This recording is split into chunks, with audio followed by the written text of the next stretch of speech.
Okay, so you may think I'm crazy to do this, but it's going to be really good.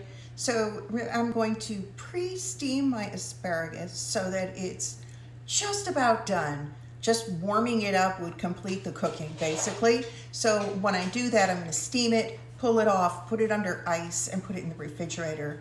Then when I'm serving my meal, I just have to warm it up. And guess what I'm going to warm it up in? Just to save me time making a sauce, I'm going to use some Noble-Made garlic Parmesan wing sauce. Now, call me crazy, but I have done asparagus before where it's seasoned with garlic and spices and a little Parmesan on top. So why not use this to save a little bit of time? Because the main dish that I'm making, I need to pay attention to that. It's one of those things you kind of cook and serve. So I'm taking a few shortcuts, but nobody will know. So I'm going to give